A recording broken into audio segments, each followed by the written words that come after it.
Hey everybody, welcome back. This is part 2 of the how to paint speaker grills, plastic and metal videos. And alright, where we left off, we were just getting ready to start about putting the paint on your project. And I'll just do a quick little recap here. We had covered putting the tap coat on here, what was it called? My brain's kind of off right now.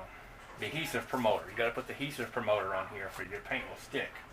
Now you can also, again, you can use the white primer if you want your colors to be brighter. It's okay, Duke.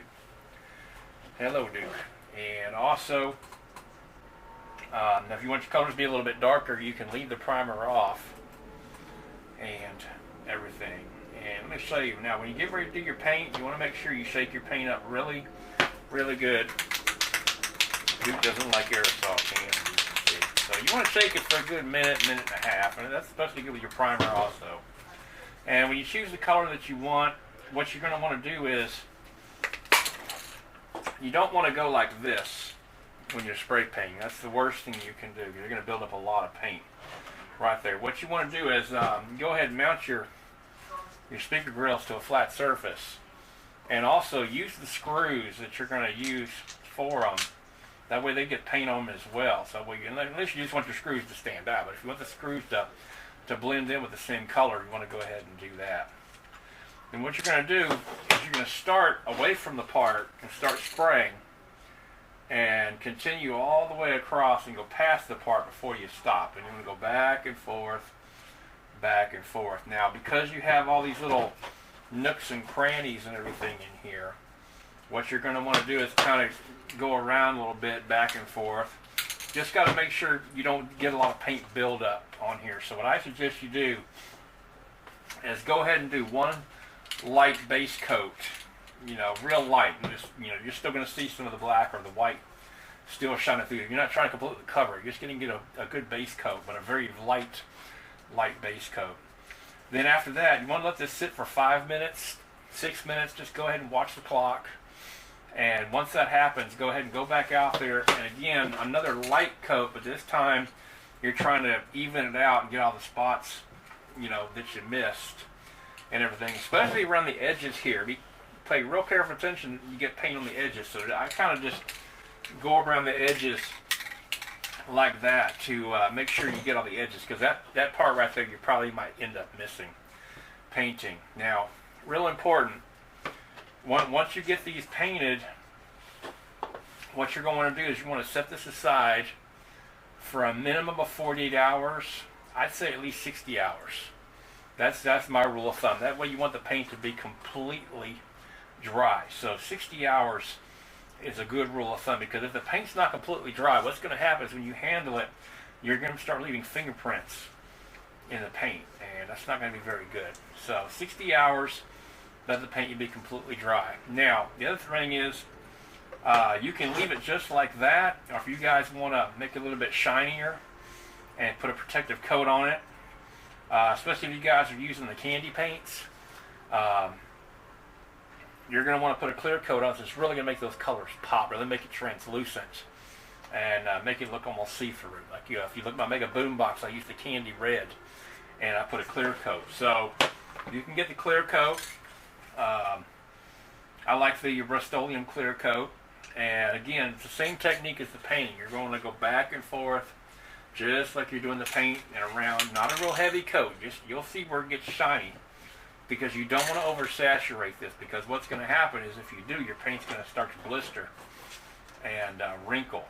That's another reason why you want this to be completely dry, 60 hours, because if you don't, and I found this out the hard way, as soon as you spray that clear coat on there, and if there's any moisture in that paint, the paint's going to start to wrinkle, and it's going to look terrible, and you're going to have to completely strip all the paint off and start over, or go ahead and buy new speakers, because you ruined your paint job.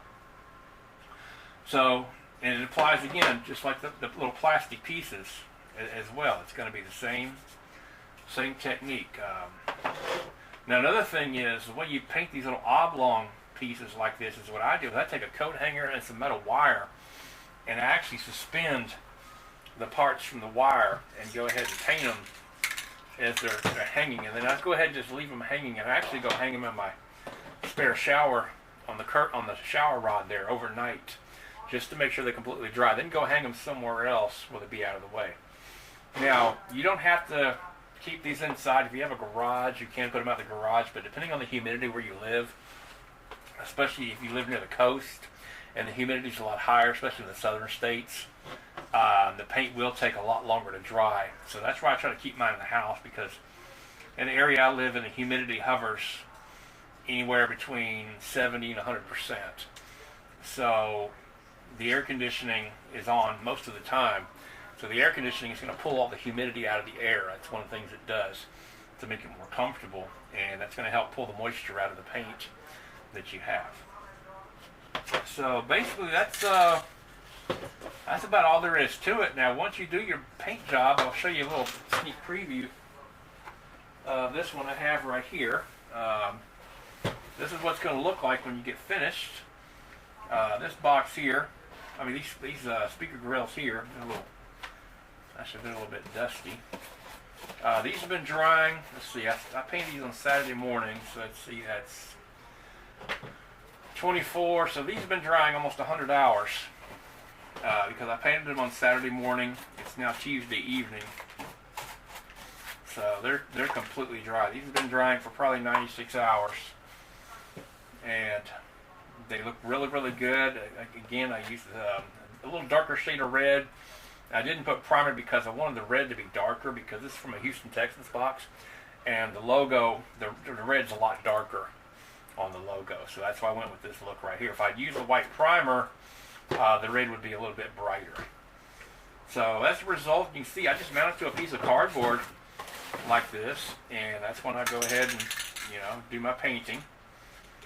And I think it came out really, really good. I was going to put a clear coat, but I need to assemble this box tonight. So while this video is actually processing, I'm going to be assembling the box. So when you get your boxes from Amazon, as you can see here, don't throw the boxes away just immediately. You can go ahead and use them to mount your speakers. And I've painted many speakers with this box. And another thing I did, now some of you guys are talking about where you actually do the painting. You can sit on the ground and do your painting. I like to be kind of waist level when I'm doing my painting. So what I did, I thought about using a bar stool. I was looking around for like an old bar stool or an old chair, something like that. But I found out what works great is I took the boxes that I got from Amazon, the cardboard boxes, and I actually built a tower that's about 3.5 feet, 4 feet tall. It's about, about a little higher than waist level, maybe stomach, chest level. And the nice thing is the surface is about here for me. I can paint in a standing position real comfortable. I can walk all the way around it. And all I did was I took the boxes and I kind of slid them into each other, and I just put some packing tape and just tape them together. And the nice thing is, because it's just an old cardboard box, you don't have to worry about putting a drop cloth on it or getting paint all over it, because it's just cardboard. So that's just the way, instead of having to put cardboard on the ground or a sheet on the ground and sit on the ground or bend over and try to paint, it's a lot more comfortable to do it at waist level. Now, if you have an old table out in your garage or somewhere out in the yard, because you do want to paint in a well-ventilated area. I can't stress that enough. Do not paint in a closed garage. Do not paint in a room. You really need to be in a well-ventilated area. Outside is the best way to do it. I do all my painting outside on the porch, and it works really, really well. So I hope it answered all you guys' questions. If you have any more questions, just leave me a comment below, and I'll do my best to answer those questions. And I hope that this will help you guys with your projects. I would love to see your projects, and the best way to show me your project is to go on Facebook and look up my page called, actually it's my group called I Love All Things Radio, and we have a great group of builders that I Love All Things Radio.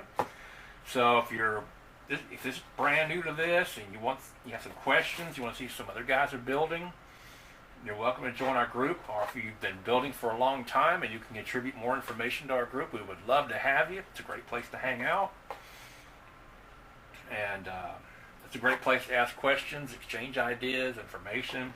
And we have over 400 members in our group. I think we have 420, I think the last time I looked, or 415. We've had a lot of members. in our group. So thank you guys so much for watching. Got new projects coming up this weekend, so stay tuned for that. Working on the Houston Texans box, and I have some other projects I'm working on. So thank you guys so much for watching my channel and supporting me, and y'all have a wonderful day. Sorry this video took longer than I thought to upload. I was trying to get the second one out within 24 hours, but yesterday was Monday, and I got home from work, and I was just exhausted. So I went ahead and just went straight to sleep, and I meant on shooting this video and having it up on Tuesday. Well, it's now Tuesday evening, so this is the 28th. This video will be up the 29th. So enjoy it. If it's your first time seeing my videos, welcome. Please go back and watch part 1 of how to paint plastic, and there's also a few tips on painting metal. It's very, very similar techniques to painting plastic and painting metal. So thank you guys so much for watching, and y'all have a fantastic day. And for Duke, my name is Phil, and we'll see you next time.